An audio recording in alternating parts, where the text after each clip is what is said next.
The narrator had always been cautious about using Craigslist, but the listing they found was too good to pass up. A nearly new weight set, priced at half the cost of retail, was exactly what they needed to complete their home gym. The seller, someone named Mary, had posted clear photos of the equipment and had responded quickly to their inquiry.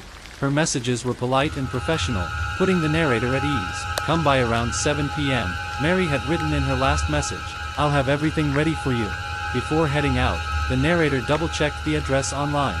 The house appeared to be in a quiet suburban neighborhood, the kind with neat lawns and friendly neighbors. There was nothing unusual about it, so they felt confident about going. When they pulled up to the house that evening, something seemed slightly off. The front yard was overgrown, and the porch light flickered as if it hadn't been changed in years. But the address matched, and the front door was open just a crack, letting a sliver of light spill onto the porch. As the narrator stepped out of their car, a tall man appeared in the doorway. He had an overly eager smile and was dressed in a loose hoodie and jeans. "Hey there," he said, waving them inside. "Mary's just upstairs. She'll be down in a second." The narrator hesitated but figured it wasn't unusual for a friend or partner to greet visitors. Stepping inside, they noticed the living room was almost bare. Aside from a couch and a few scattered boxes, there wasn't much furniture, just the weight set stacked neatly in the corner. "We're in the middle of moving," the man explained, as if reading their thoughts. "That's why things look a little empty." Something about his tone felt forced, almost rehearsed, but the narrator brushed it off, chalking it up to nerves. After all, selling items to strangers could be awkward. "Mary knows where the rest of the weights are," the man added. "She'll grab them in a second." But as the minutes ticked by, there was no sign of Mary. The narrator grew uneasy.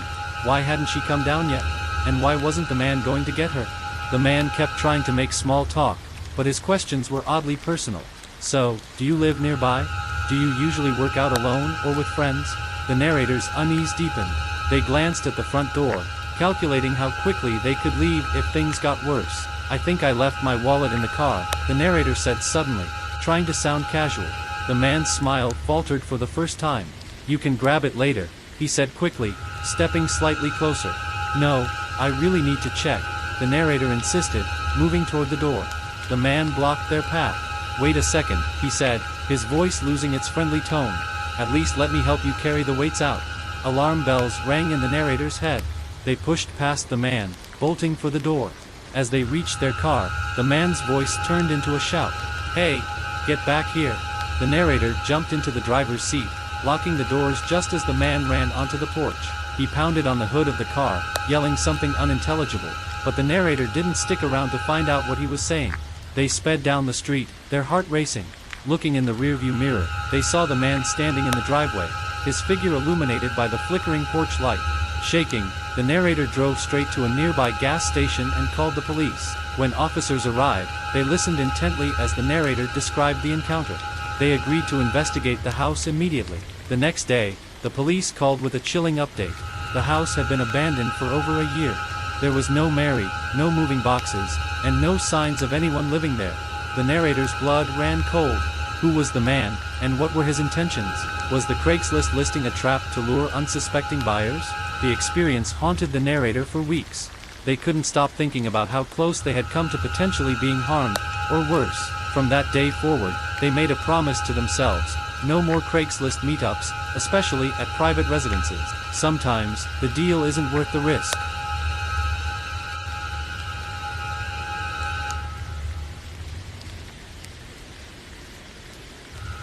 Searching for a new place to live can be exhausting, but when the narrator came across a Craigslist listing for a room in a shared house, it seemed like a lucky find.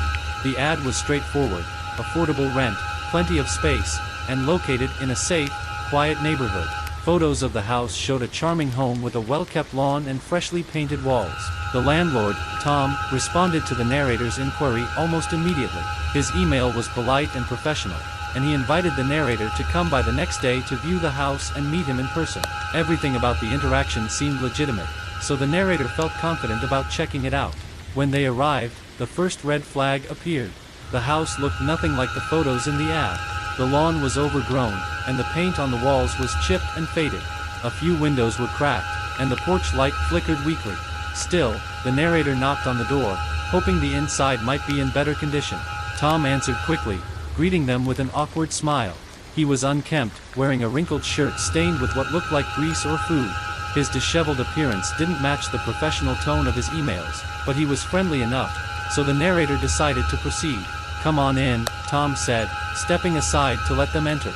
The interior of the house was even worse. The living room was cluttered with mismatched furniture, and the air smelled faintly of mildew and something sour.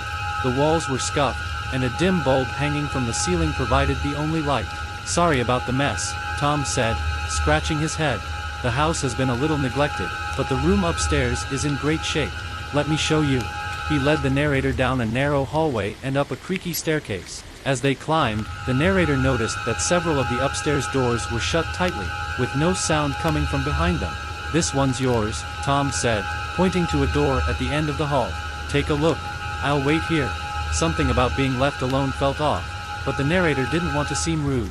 They opened the door and stepped inside. The room was mostly empty, save for a bed frame with no mattress and a broken lamp on the floor. The walls were bare, and the only window was covered with a tattered curtain. As they looked around, a faint noise caught their attention. It was coming from behind a door in the corner of the room, a small door that seemed to lead to a closet or storage space. The noise was subtle, like the rustling of fabric or someone shifting their weight. The narrator froze, their heart racing.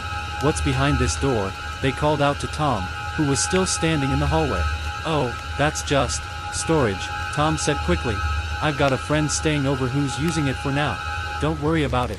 The explanation did little to ease the narrator's nerves. Tom's tone was too casual, as if he were trying to downplay something. "I'm not really comfortable with someone else staying here," the narrator said, stepping out of the room. "I think I'm going to pass." Tom's demeanor shifted instantly. The friendly smile disappeared, replaced by a look of annoyance. "Come on," he said, his voice sharper now. "It's a great deal. You won't find anything better for this price." The narrator's instincts screamed at them to leave.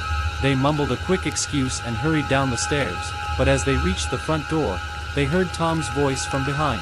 "You're making a mistake," he called out, his tone almost threatening. The narrator didn't look back. They rushed to their car, locking the doors as soon as they got inside. Hours later, when they checked Craigslist, the listing was gone. The ad had been removed, leaving no trace of Tom or the house. The narrator couldn't shake the feeling that something sinister had been happening there. What was behind that door? Why had Tom been so insistent that they stay? Though they would never know the full story, one thing was clear. Trusting their instincts had likely saved them from a dangerous situation. From that day on, the narrator vowed to be more cautious when searching for housing, and to trust their gut when something felt wrong. Finding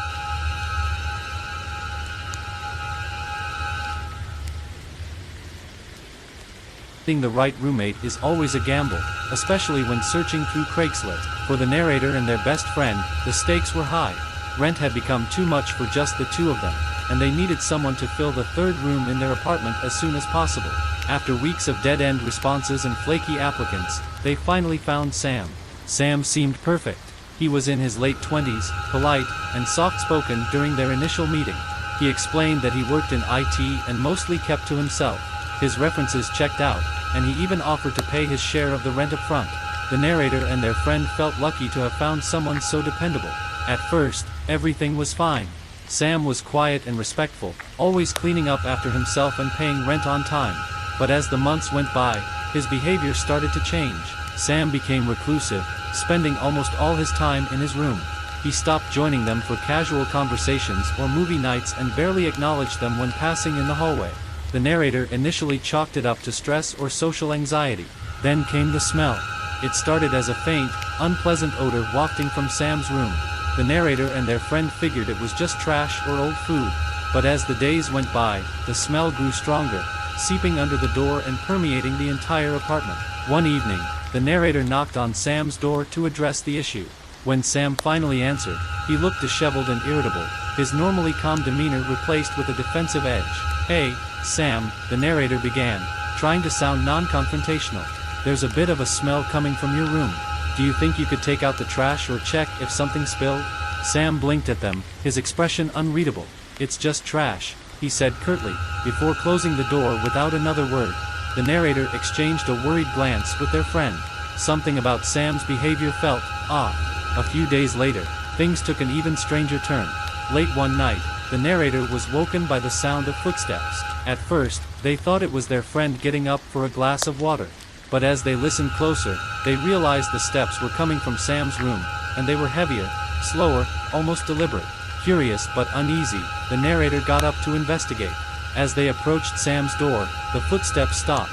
The apartment fell silent, except for the faint hum of the refrigerator. The narrator hesitated, their hand hovering over the doorknob, but decided against opening it. Something about the atmosphere felt wrong, like they were being watched. The next morning, Sam was gone. His room was locked, and he didn't respond to texts or calls. At first, the narrator and their friend assumed he had gone out for the day. But as the hours turned into days, it became clear that Sam wasn't coming back. They decided to enter his room to clean up and see if they could figure out what had happened.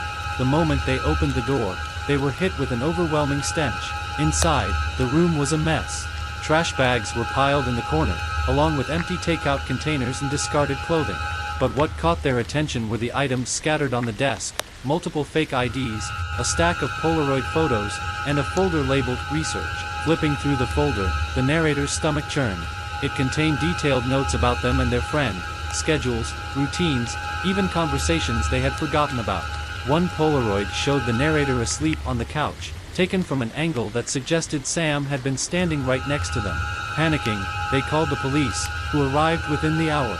The officers examined the room, confiscating the items for further investigation. A few days later, the police provided an update. Sam wasn't his real name. He had been using a stolen identity and was wanted in connection to a missing person case in another state. The revelation left the narrator and their friends shaken. They couldn't stop replaying the months they had spent living with Sam, wondering what his true intentions had been. Had he chosen them at random, or was there a specific reason he targeted their apartment? Even after changing the locks and installing security cameras, they couldn't shake the feeling of being watched. Every creak of the floorboards, every shadow in the hallway, sent their hearts racing. From that point on, they decided to be much more selective about roommates, and to avoid Craigslist whenever possible.